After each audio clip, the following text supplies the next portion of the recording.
Hello and welcome. If this is your first time with us, thank you so much for stopping by.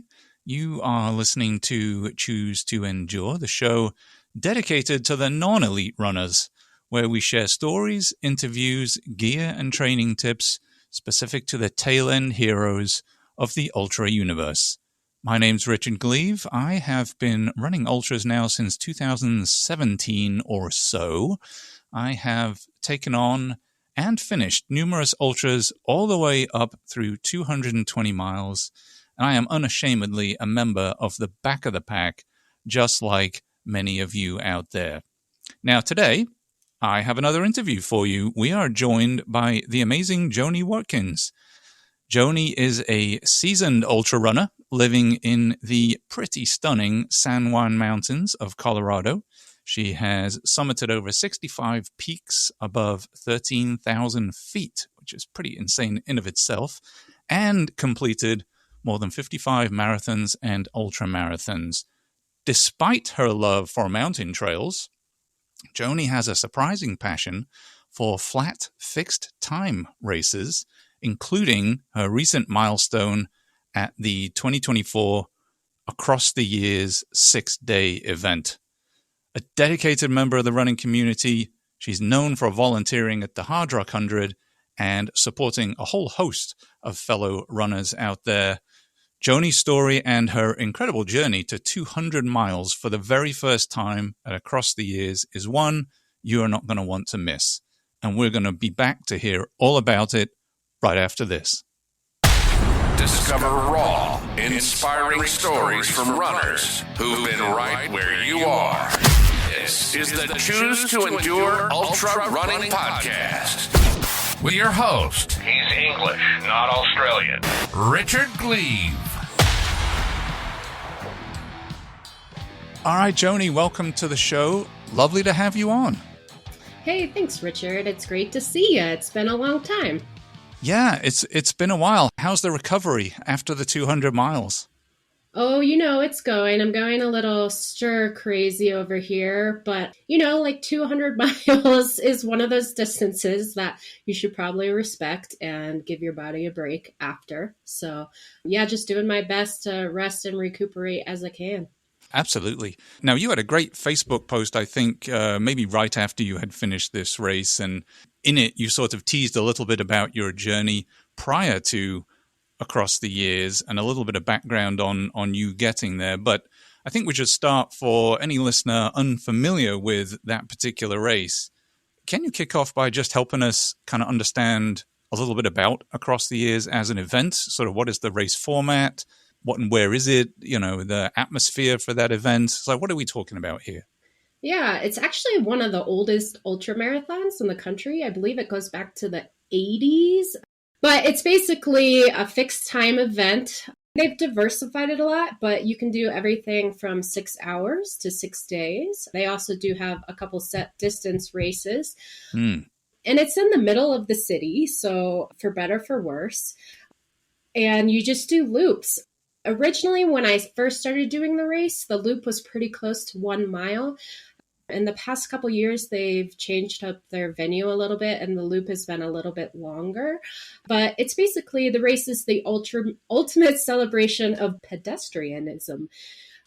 So it's a lot of fun because it takes out the unknowns of, is my crew going to be able to find me? Will I get lost? Ah, right. Things like that. Like, will I lose cell signal? Like, you don't have to worry so much about that aspect of the race. Is that the reason? I mean, you live in a really fantastic part of the country, and yet here you are, you kind of like these races. Is that part of the reason why, or is there some other reason that you really like these fixed time races? Yeah, I mean, honestly, when I'm hiking around my house, I don't mind being off the grid, and I take safety measures for that. However, when I'm racing, it's, especially being a back of the pack runner, it becomes a little too high stakes for me when you're taking out cell phone service and you don't have a guarantee of crew, or you might have to go 20 miles to the next aid station. It kind of shakes my confidence a little bit. And right. it's hard enough running 100 miles or 200 miles. And if anyone doubts that a 1 mile loop, a 1 mile flat loop over and over and over again is any easier, it's not. It's still hard. But for me, it's nice to kind of take out a lot of the unknowns. So that is a big draw for me. What is the surface, Joni? Is it a concrete surface or is it on track? It's generally a mix of concrete and dirt. So the last many years, they've had it at 2 different spring training facilities down in Phoenix. So part of it's like little dirt paths between the baseball fields, and part of it's concrete. So there is a mix of that. And it does, for people that are trying to train best suited for the race, you do need to do a bit of road running, concrete running. Yeah, I've always thought, like, people look at those races and think, oh, they must be easier than running through mountains and stuff. But those races come with their own set of challenges, particularly mental challenges. Like if you're going around a 1.5 mile loop, I mean, the amount of times you got to go around that for 100 or 200 mile or over 72 hours or whatever, the opportunity to stop or to sit in your particular little spot that you've picked on the side there at the start finish must be really challenging to kind of push yourself to keep going past that and keep running loops when it's so easy just to sit down for 10 minutes and you lose time. Yeah.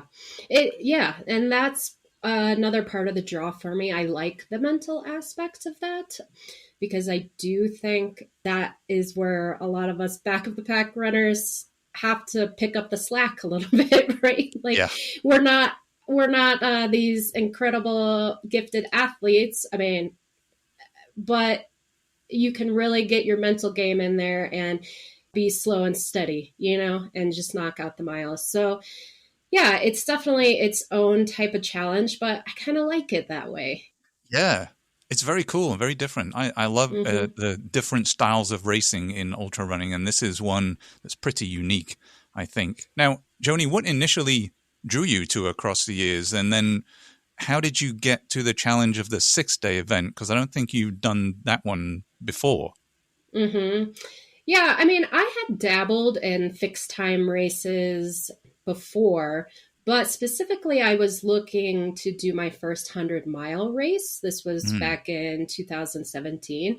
And again, it's kind of like I said earlier, I'm not fast on trails. I love trails, but I'm not fast on them. And there's a lot of unknowns when you're on trails. So it was like, if I signed up for the 48-hour race, I could do my 100 miles and I wouldn't have to be worried about a 30-hour cutoff. I wouldn't have to be worried how far my aid was. I could have everything I needed right there. So that's what drew me to it in the first place.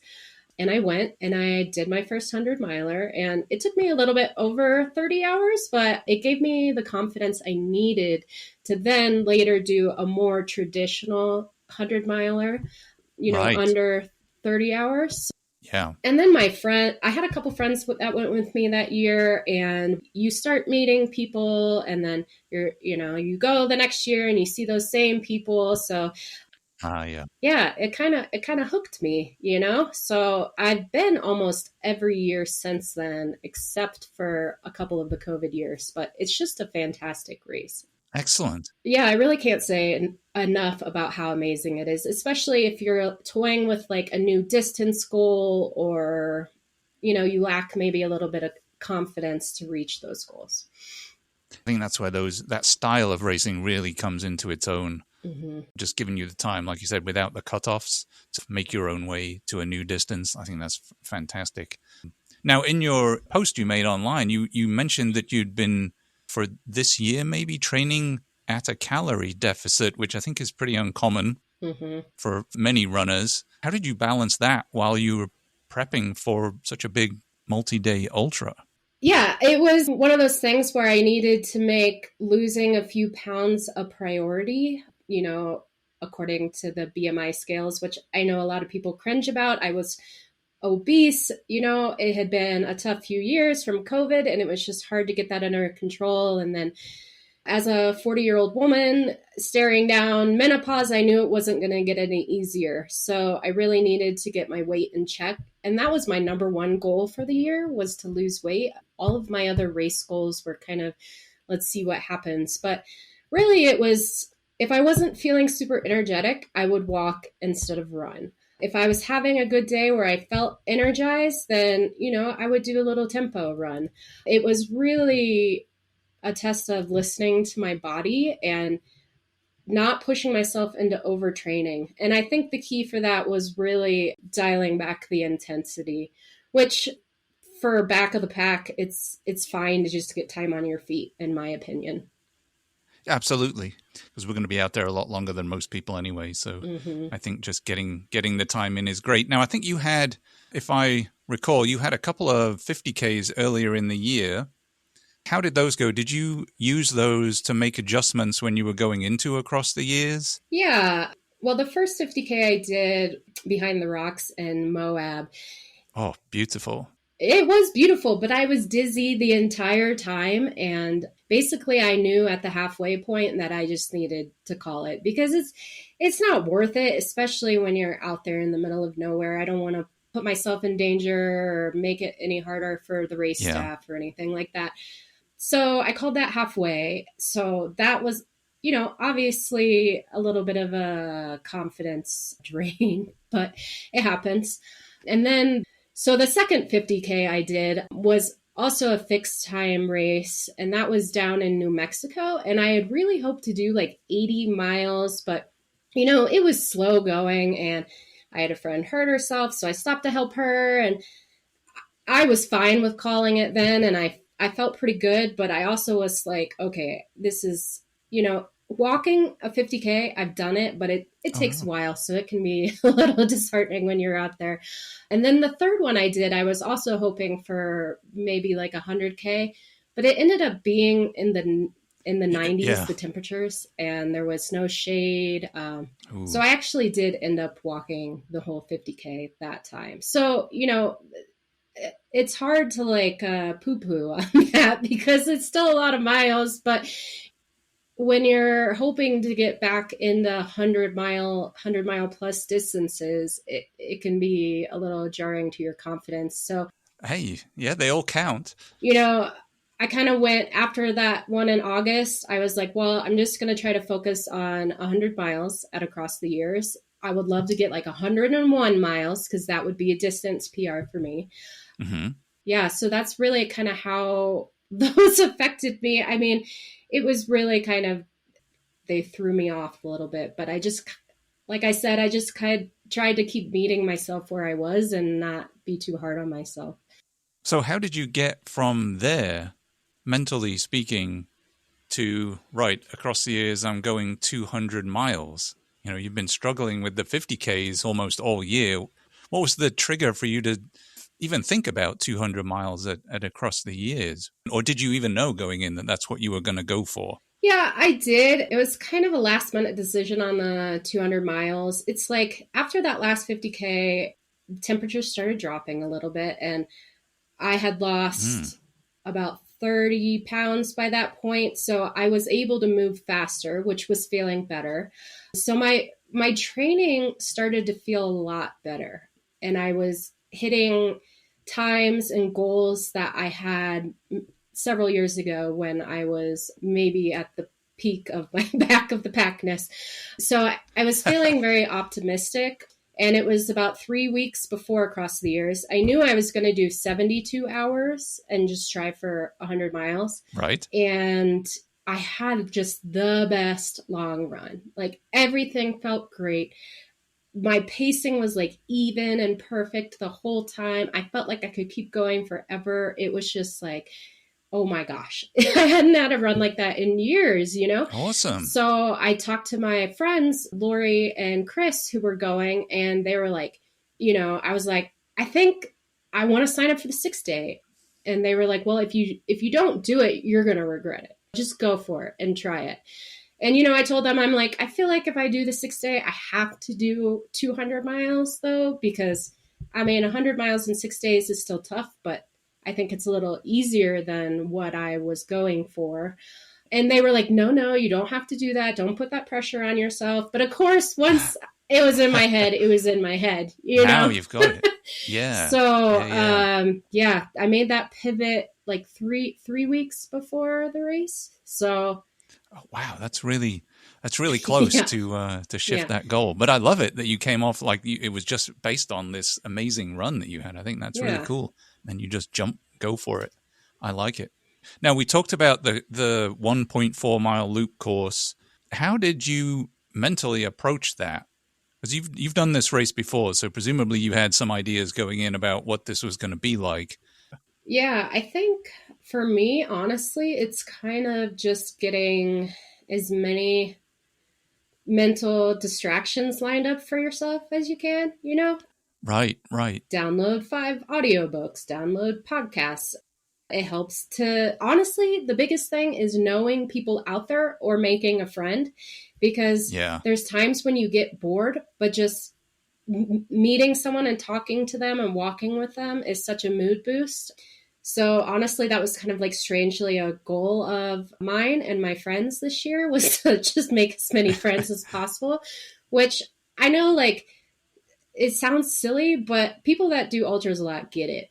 Just having that friendly conversation or even commiseration in the middle of a race can really distract you. So, I mean, for me, it's like the 1.4 miles, it can get really boring and mundane, but you can always, like, it's 1.4 miles. I can be like, oh, I can just do one more. Oh, you can always do a mile. Just do one more, it's also, you can break it up into really small chunks that way, right? So let's get into the race itself, Joni. How did your race play out? Were there any standout moments or any of those conversations you had with other runners that sort of kept you going? How did the race go? I mean, it went awesome. Obviously, it went great. Yeah. I am very fortunate. I'll just give a shout out to the weather. Unfortunately, we're having a very, very dry winter in the Southwest, including down in Phoenix. So there was no rain at all. The temperatures were perfect. Sometimes it rains out there and becomes a mud fest and it's awful. So that was a huge help. But really, it went great. I mean, my plan, my minimum goal each day was to do 33 miles, right? So the math on that works out to 200 miles. And I tried not to think too far ahead of that, right? But talking with my friends, it's like, well, you should probably try to bank some miles, because who knows what's going to happen in those last days. Except we do know what's going to happen in those last days, which is you're going to feel like crap. So I tried to bank miles as much as I could in the early days, but without overdoing it still, And I had a strategy. I slept every night. I slept about 6 to 8 hours, except for the last night. So that's a lot of sleep, but it works for me. Recovery. On the second day is the day my husband started his 100-miler. So I actually didn't meet my minimum miles that day. So I got a little worried, but I ended up making up for that. And, also by day 2, I had a bit of an ankle problem. I say ankle, but it's more muscles in my front shin were really starting to swell and ache, I think from all the dorsiflexion of my foot and my toes. Mm-hmm. So, every night it's icing that and putting on an ACE bandage. I did make a visit to the med tent at one point, and they agreed that it just wrap that thing and ice and keep going. So, I ended up finishing 5 days and 5 hours. So it didn't even take me the 6 days, which was incredible. Brilliant. Yeah. So I'd say for the most part, everything went really well. I mean, you can kind of expect some of the things to come up, like I mentioned, like maybe you don't get as many miles one day, or you have some aches and pains, but for the most part, it went really well. Well, I'm going to put a pin in your husband doing his first 100 miler, because I want to come back and ask a little bit about that too. But I think you mentioned earlier 101 would have been the furthest you have gone at this point, and you kind of blew right by that and went to 200, which is a huge jump. When you skipped past 101 and you're hitting 120, was that kind of in your head? Wow, I'm way past what I've done before here. Was there any wobbles or moments in there where you thought, I'm not sure about this? Or did breaking it up into chunks take that away because it never felt like more than 100? Yeah, I think after I surpassed the 100-mile mark, it definitely was a victory for me. But at the same time, I'm like, okay, I'm halfway to my hate goal, so don't get too carried away. But, I think really, I would say mile 70. Mile 70 was when I started having real bad pains in my shin. And I was like, okay, I need to figure out what's going on because I don't want to do permanent damage. But so that was a little worrisome, but I was able to work through that, and my leg was responding well to compression and ice and a little bit of rest. And then I would say like mile 152, it was like during one of the afternoons, and even though it wasn't crazy hot, it was like 77, which when you're running can be pretty warm and there's no shade out there. And I definitely had a moment where I was trying, even though they do count the laps for you, I was trying to do race math in my head. Like, if I do this many miles this day, and you know how that goes. And I wasn't doing a good job. And I was like, wow, I don't think I can do this. And honestly, I think that was the first time I had thought that the entire race, which is actually pretty remarkable for me. It took my head that long to go down in the dumps. But I just took a break and sat in the shade and sipped on a beer, which is the beauty of across the years. You can do that. And love it. Waited for it to cool down a little bit and went back out there, and that kind of faded. And then at that point, you're like, well, I'm just ticking the miles down to 200. So that's one of my secret weapons, sipping on a beer. I'd like to do a beer every 50 miles if I can. Mm-hmm. I mean, it's got electrolytes in. It's for hydration. It's got a few calories going on in there, but really it's a mental thing. It's just to kind of break stuff up. But yeah, I do. I mean, I genuinely like to do a beer during a race, which you can't do if you're running a marathon. Yeah. Usually anyway. Yeah, I think that's fantastic. Now, were your friends Laurie and Christine, were they running as well? And they were helping you around? Like, how did their races go? Yeah, so Lori and I actually met going to Across the Years. The very first time I went, she's from the Front Range, Denver, and that's where I lived too at the time. So we knew each other through mutual friends. She would hate that I'm even saying this right now, but she's a very accomplished ultra runner. But she's also very nice, very humble, very low key, which is why I say she would hate that I'm bragging about her right now. So she was there for my first Across the Years and really gave me some very sound advice, just little tidbits when I needed it. Like during the heat of the day, when I felt like I just needed to keep crushing it, she'd be like, just go sit in the shade. Like, it's fine, Yeah. Just little things like that don't take yourself too seriously. Yeah.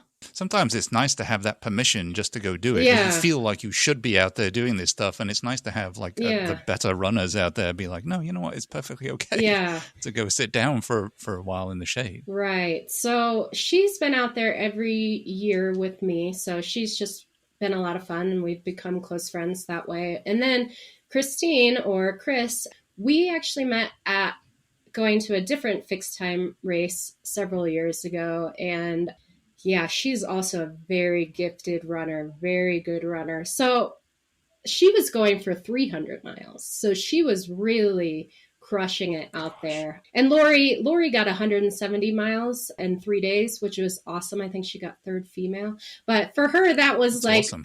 I mean, it was hard, but she was just out there having fun. But Chris was really crushing it. And they're both so accomplished and amazing, but they always, like I said, they take time to give me little nuggets of encouragement, but they also encourage me mainly to not take it so seriously. And it's not to say like skip out on training or do irresponsible things. It's just having a lighter attitude and having more fun and happiness during these races really makes a huge difference, I've found. And I think it helps your performance, honestly. So I've just really appreciated that they're out there making you laugh, making each other smile. And, they'll give me little tips here and there. So yeah, they had great races, and I was so glad that they were there. Fantastic. Now I do want to go back to your husband Sure. too. Shout out to your husband, Matt, is it? Mm-hmm. Yeah. Yes, shout out to Matt for completing his first 100-miler out there. How did that come about, Oh and my what was it like sharing that experience together? Yeah. So this is kind of a funny story. He has come almost every year. He's usually my crew. We actually met at a running club though. So we're both runners, but he never really quite got into it as much as I did. He's done on ultra years ago. So he's always been my crew, which is really amazing. He's really great and I'm always appreciative. But last year, one of our regular friends who we see out there, her husband had got it in his head that he was going to do 100 miles. And he's not a runner, but he was like, I could do this. So he did it. And my husband, Matt, seeing that was like, well, if he can do it, I can do it. Yes. So he was saying he was going to do it, and we were all pumped up for him. And then as the year went by, I was like, are you sure? And he's like, yeah, I want to do it. So I signed him up, and he's active. He hikes every day right out our backyard, and he's in good shape, but he's not not running. He's not out there running and stuff. So to say it was brave of him to take this on is an understatement. Yeah. But he's so dedicated. Once he set his mind on that goal, he was doing it. And it was kind of funny because during the race, I thought we would spend more time together. Like I would do more loops with him. But as the race was progressing, he was really just kind of like in his own focus, like he had his earbuds in and he was listening to podcasts and he had his own speed. And so, I mean, we maybe did like 5 miles together when I thought he could really need it, but he was just very even and he pulled it off. No problem. And I laughed because it's amazing. But, one of the things you learn is it's mental, right? And once he put his mind to it, like he just went for it. So it was really amazing to watch. And what's even more amazing is that if you ask him now if he'd ever do another 100 miles, he doesn't even say no. Like he might do it again one day. Really? So, yeah. So yeah, it was a fun experience to do that together for sure.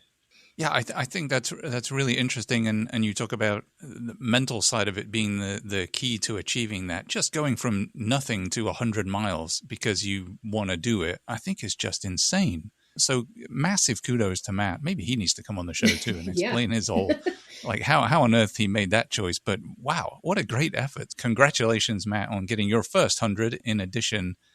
Now, is there any other advice you would probably give to somebody considering multi-day races like this? Maybe don't start with 100 miles, perhaps. Yeah.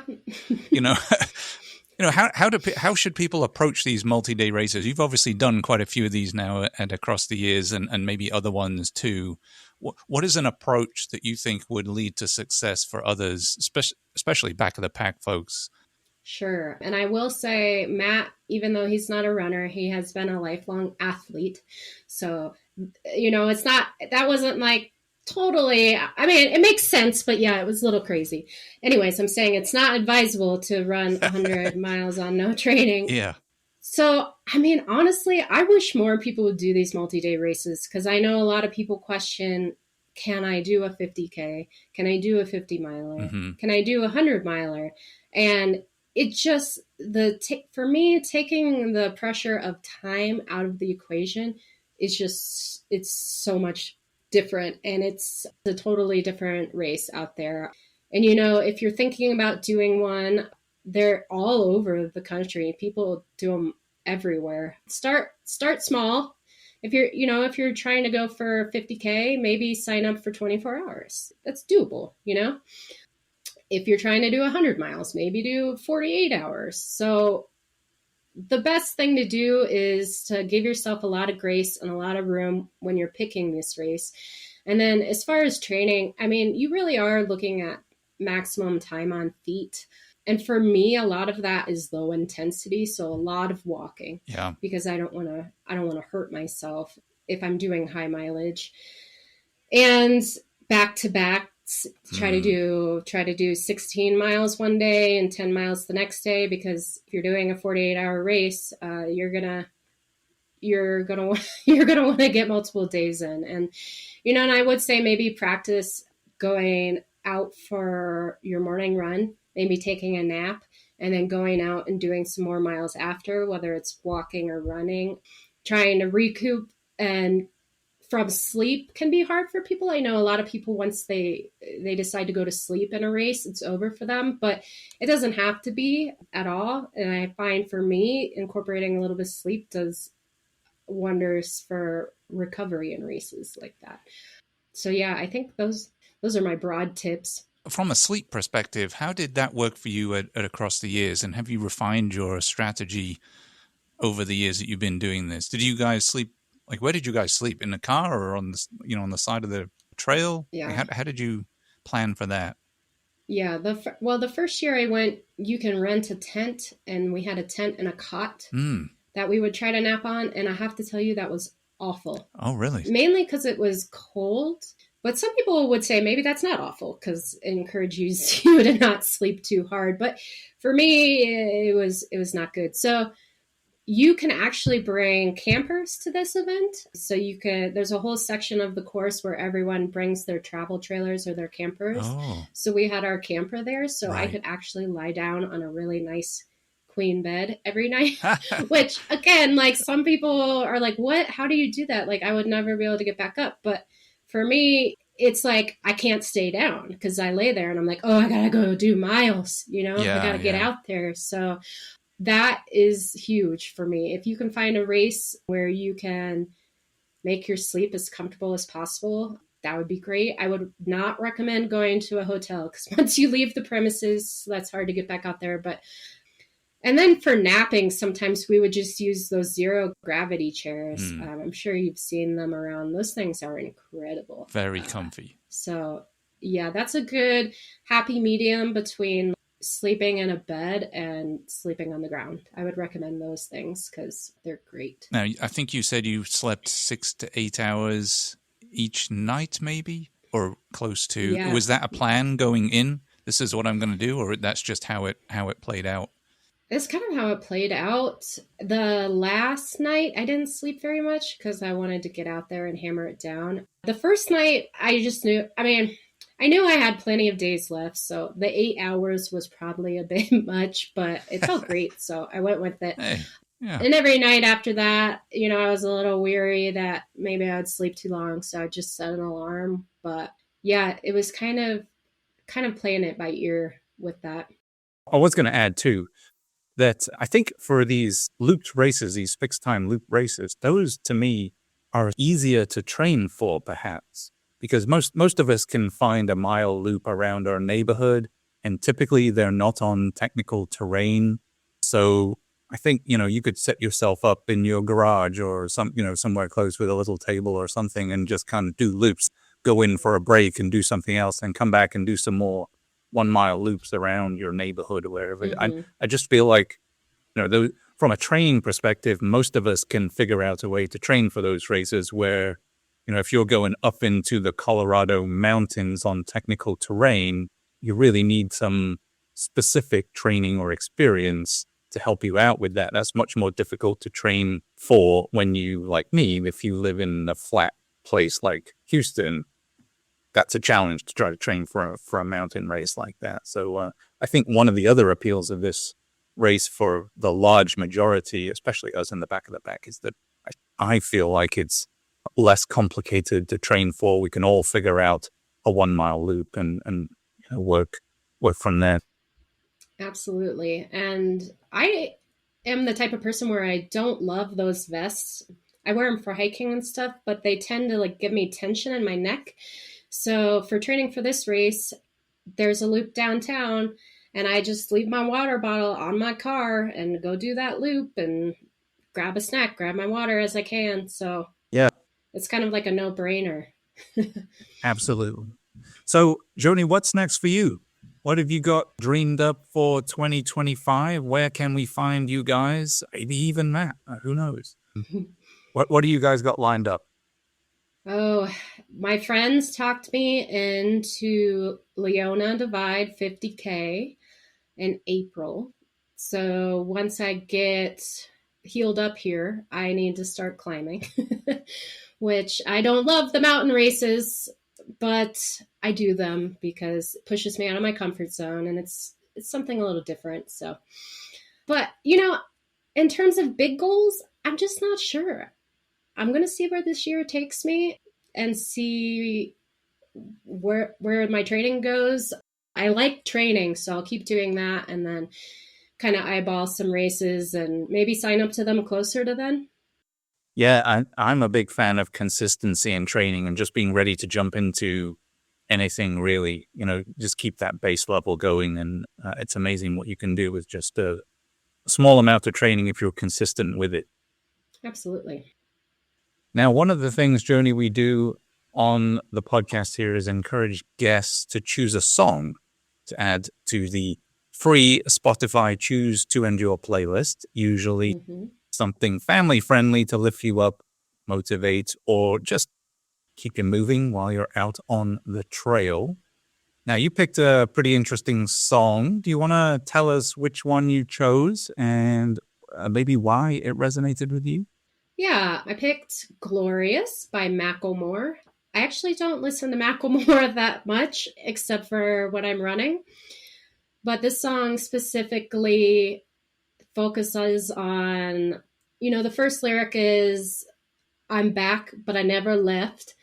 So it's one of those things where it's like, I felt like there's been times where I wasn't in the best shape or I couldn't perform like I wanted to. But now I feel like I'm back.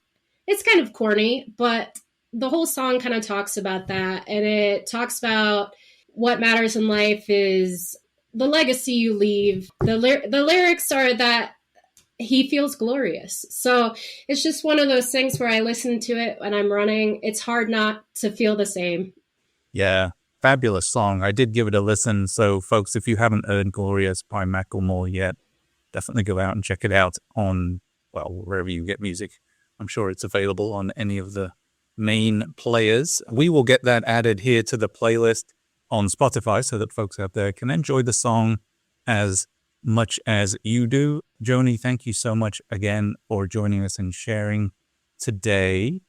For those of you listening, Joni's journey at Across the Years, for me, is a real testament to resilience, community, and the power of setting an ambitious goal. From overcoming some kind of personal challenges to rediscovering her strength, I think Joni's story highlights really what it means to choose to endure, whether it's either pushing through those tough moments or leaning on incredible ultra running friends, or even sharing the experience with her husband as he achieved his first 100 miles. I think Joni's adventure reminds us all of the value of persistence and believing in what once felt impossible. Before we wrap up, Joni, do you want to let listeners know where they can go to find out more about your journey or follow along on future races? Do you post on Facebook or Instagram or anywhere else? Yeah, I do post on Instagram and Facebook. My Instagram handle is Joni's Journeys. Then you can find me on Facebook under Joni Watkins. I'd be happy to connect with any other runners or aspiring runners, anyone. Brilliant. Thank you. Well, I will include those links in the show notes for anybody out there that might want to reach out. And listeners, while you're off browsing the internet, looking for Joni, don't forget to subscribe to this show as well. And that way you'll get notified each time a new episode like this one drops and hits the floor. And if you are enjoying what you hear, please follow, share, and maybe even leave a review. Your support helps grow the podcast, connects more runners to this amazing community, and helps share the information that amazing folks like Joni give up their time to come and talk to us about.